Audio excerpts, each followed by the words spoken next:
Welcome to our posts. Today we will see stories of our entitled people. My aunt stole my inheritance. Then karma struck and her life fell apart. My aunt was one of two kids my grandparents had. My mother was the solar opposite to my aunt.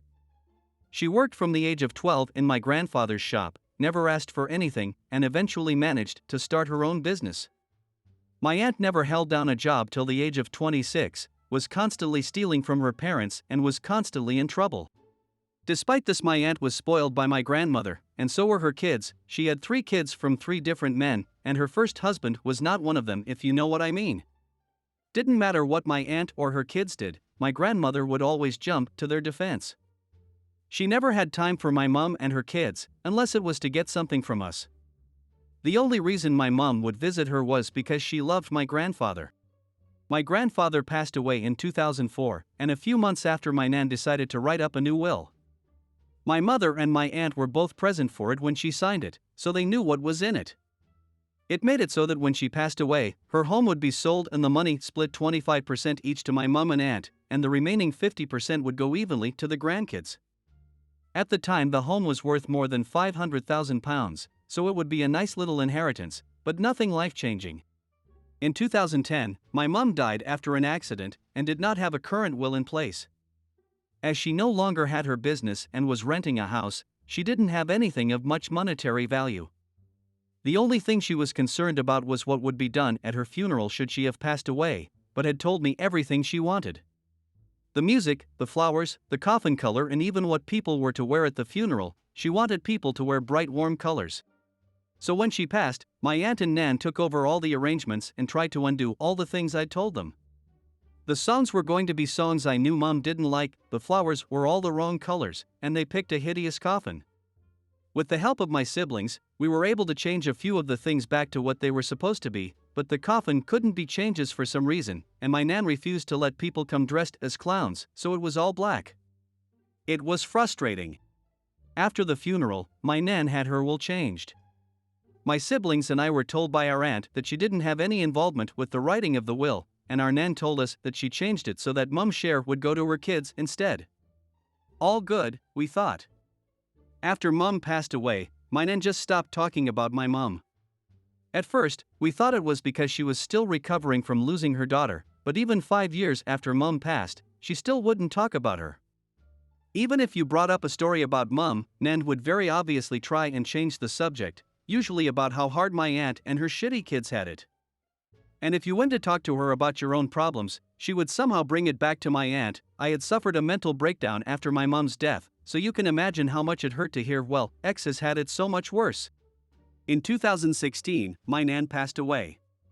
She had written down what she wanted to be done for her funeral, and it was basically all the same things she had picked out for my mom's funeral, even the music to be played. I don't know why she tried to have a dress rehearsal funeral using my mom as the stand-in, but it was obvious that's what she was trying to do. So after a couple of months, our siblings and I were waiting to hear about the will reading, and my aunt kept telling me, oh, it'll be another month before we can do the reading. I didn't mind. I wasn't fussed about the money, to be honest. But my oldest brother was hoping to use the money to pay for a honeymoon for him and his then fiancée, and my younger brother was about to start uni, so it would be a hell of a help. Eventually, my dad bumped into the solicitor my grandmother had used to deal with her will, and asked what was happening. The solicitor let slip that the will had already been read, and that it left everything to my aunt. When my dad questioned this, the solicitor told him that my aunt had been present when the will was written, despite promising that she had nothing to do with it. When confronted, my aunt initially tried to deny, but eventually admitted to lying to all of us. She showed us the will, and it confirmed what we already knew. The house and all its contents were now my aunt's. This included my granddad's war medals he fought in the Second World War. When I told her that he had promised them to me before he died, she said, well, unless you have it in writing, you will have nothing in this house. Anyway, I already gave them to Clive. My heart sank. Clive, not his real name Obbs, was her eldest son, and the dictionary definition of AF up. He'd been in and out of prison for stealing and dealing drugs. I knew that the moment that prick had got his hands on my granddad's medals, they would have been sold off. We looked into taking her to court over the will, but everyone we spoke to said that we probably wouldn't get anything out of it. She immediately put the house up for sale at close to £750,000. She had pissed off too many people in our town, so she was gonna sell the house and move closer to her daughter, who lives in a big city. An offer was made on the house, and she put down a deposit on a house near the big city. And I thought that was that. Here's where karma comes into play. The people who wanted my nan's house had a survey done on the house to see if there were issues. And oh boy, were there.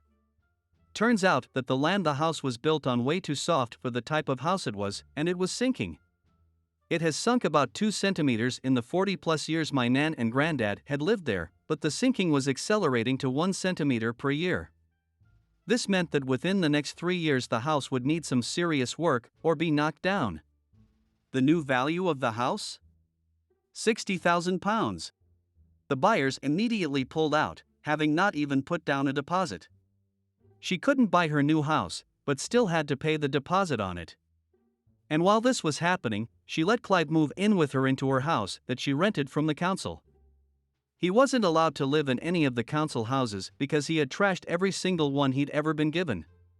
Someone reported this, and she was kicked out of her home. She was forced to move into my nan's old home as she couldn't live anywhere else. So there she is, living in a crumbling house with her shithead son and her partner. She was stuck there for 2 years. Every time I saw her, she would try and start talking to me, and I would just ignore her and walk off. One time as I was walking away, she screamed, "Your mother deserved to die for having a son like you." In the middle of a busy street. Someone reported her to the police, and she had an official warning from them, and was ridiculed on Facebook. Every time I saw her after that, she looked more and more miserable. Eventually, she sold the house for something like £85,000, and moved in with her daughter in the big city. I lost contact with her and her kids after this. I thought karma had been issued.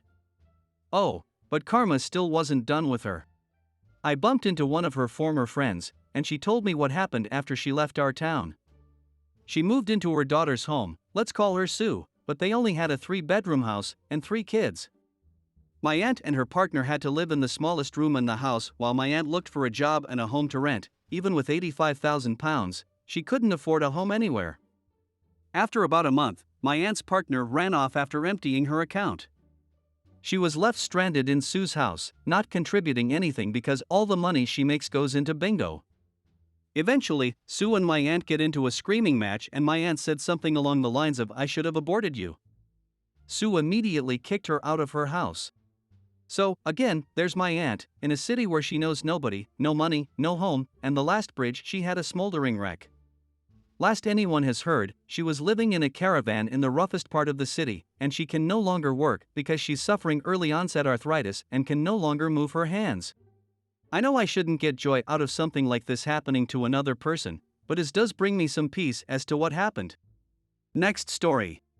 My cousin arrested my father. I gave him the go-ahead. One day my father and my cousin and I were at a gardening store to buy some pieces to repair a sprinkler system. They were small items. We find what we need, but one of them had the tag scratched and for sure won't scan at the checkout. I said we have to find one with a proper tag, but my father said there's no need. He takes the tag off and puts the item in his pocket. Me and my cousin look at each other like, what the F? When asked, my father said they won't even notice it. Since it had no tag, it wouldn't activate the alarm at the entrance. 2 things you need to know going forward. My cousin is a police officer fresh out of the academy. My father has always had an attitude of superiority towards the children of the family, something like, "I'm your father/uncle/ etc. You won't dare cross me, no matter if we're already adults with jobs and our own homes." So my cousin asks if he realizes he could have him arrested for this, to which he responds by laughing, and then he said he dares him to do it. We walk towards the registers, and while waiting in line my cousin whispers in my ear, "You know what I'm about to do, right?" To which I reply yes. He waited for my father to pay for the stuff he wanted to pay for and go past the alarm sensors so that the theft would be official and not just intent. Then he started acting like police. He presented himself as off-duty police, badge number, etc., loud and clear so that people would hear. Then he asked my dad to empty his pockets. A puzzled look covers my dad's face at this point. Security comes to check what's going on, and my cousin explains that him, an off-duty officer, witnessed this man putting an object in his pocket and did not pay for it. Security also asks him to empty his pockets, and there it is, the item he stole. Security detains my dad and calls 911.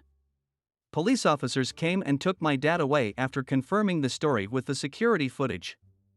He spent the night in jail and got hit with a fine. After that, he stopped acting like the king of the family's hill, and this would be something to laugh at for years to come. I hope you guys liked this video. If you did, make sure like, comment, share and subscribe the channel or posts.